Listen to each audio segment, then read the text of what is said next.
Hello बच्चों, कैसे हैं आप? बच्चों, आज हम व्याकरण का पुनरावृत्ति अभ्यास करेंगे। क्या करेंगे? व्याकरण का पुनरावृत्ति अभ्यास यानी बहुविकल्पीय प्रश्न उत्तर। प्रश्न नंबर 1, लिपि ज्ञान के बाद किसकी आवश्यकता होती है? लिपि के ज्ञान के बाद किसकी आवश्यकता होती है? वर्ण की, वाक्य की, शब्द की या भाषा की? किसकी आवश्यकता होती है बच्चों? भाषा की। प्रश्न नंबर 2, भाषा की सबसे छोटी ध्वनि क्या है? भाषा की सबसे छोटी ध्वनि क्या है? वर्ण, शब्द, वाक्य, भाषा।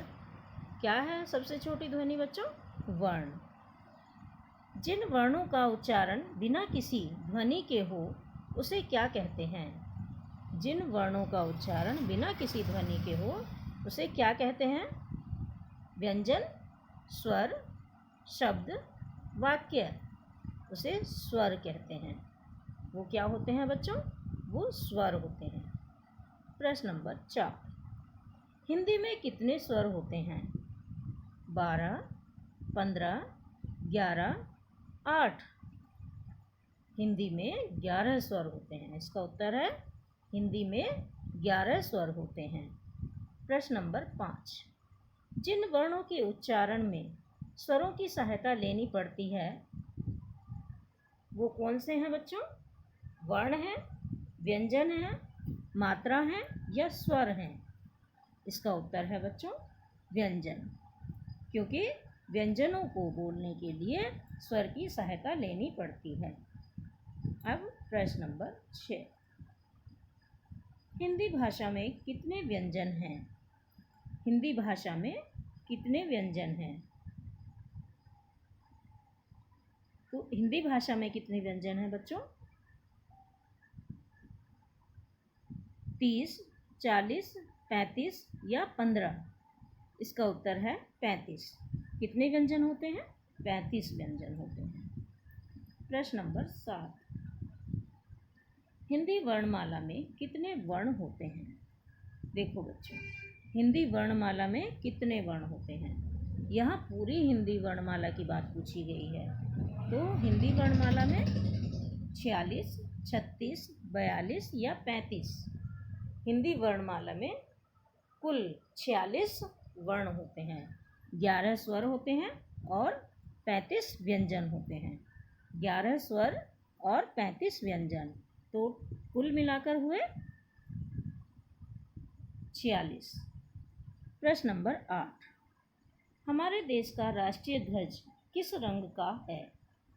हमारे देश का राष्ट्रीय ध्वज किस रंग का है? 2 रंगों वाला, तिरंगा, 4 रंग वाला या कोई नहीं? देखो बच्चों, हमारा राष्ट्रीय ध्वज 3 रंगों वाला है, इसलिए उसका नाम तिरंगा है। प्रश्न नंबर 9, 2 वर्णों के सहयोग से बने व्यंजन को क्या कहते हैं? संयुक्त व्यंजन, व्यंजन, वर्ण या वाक्य? इसका उत्तर है संयुक्त व्यंजन। क्या उत्तर है बच्चों इसका? संयुक्त व्यंजन। प्रश्न नंबर 10, प्रत्येक व्यंजन में मिला होता है स्वर, वर्ण, शब्द या व्यंजन? प्रत्येक व्यंजन में क्या मिला होता है? स्वर मिला होता है, क्योंकि बिना स्वर की सहायता के व्यंजन नहीं बोले जा सकते। अब बच्चों, ये हमने बहुविकल्पीय प्रश्न उत्तर किए हैं। अब हम सही गलत करेंगे। देखो बच्चों, इनमें सही और गलत प्रश्न उत्तर हैं। इनमें हमें लिखना है सही और गलत।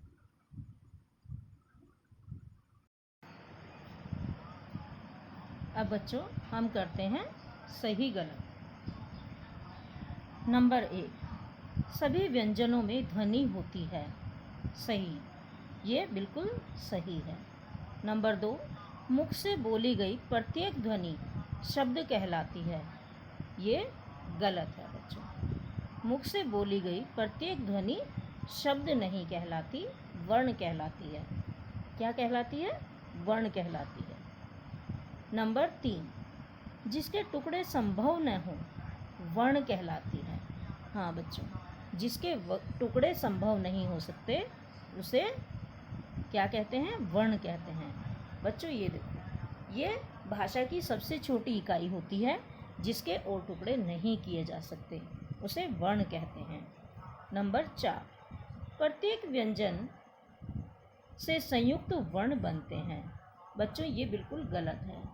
प्रत्येक व्यंजन से संयुक्त वर्ण नहीं बनते, ये गलत है। प्रत्येक व्यंजन से संयुक्त वर्ण नहीं बन सकते। नंबर 5, स्वर 3 प्रकार के होते हैं, ये गलत है बच्चों, ये भी गलत है। नंबर 6, हमारे देश का राष्ट्रीय ध्वज तिरंगा है। हमारे देश का राष्ट्रीय ध्वज तिरंगा है, ये सही है। हमारे देश का राष्ट्रीय ध्वज तिरंगा ही है। नंबर 7, बिना ध्वनि की सहायता से स्वर बोले जाते हैं, ये सही है। बिना ध्वनि की सहायता से यानी व्यंजन की सहायता से स्वर बोले जा सकते हैं, लेकिन स्वर की सहायता के बिना व्यंजन नहीं बोले जा सकते। नंबर 8, स्वर 13 होते हैं, ये बच्चों बिल्कुल गलत है। स्वर 13 नहीं होते, स्वर तो 11 होते हैं, ये गलत है। नंबर 9, व्यंजन 35 होते हैं, ये सही है बच्चों। व्यंजन 35 ही होते हैं, 11 स्वर और 35 व्यंजन होते हैं। वर्णमाला के कुल वर्ण मिलाकर देखो, यह नंबर 10, हिंदी वर्णमाला में 46 वर्ण होते हैं। हाँ बच्चों, ये बिल्कुल सही है। हिंदी वर्णमाला में 46 वर्ण होते हैं, 11 स्वर होते हैं और 35 व्यंजन होते हैं, तो कुल मिलाकर 46 वर्ण होते हैं। तो बच्चों देखो, आज हमने ये व्याकरण का पुनरावृत्ति अभ्यास किया है, कल हम और कुछ करेंगे, ठीक है? अब आप इसे अच्छे से याद करेंगे और अपनी कॉपी में लिखेंगे भी। धन्यवाद।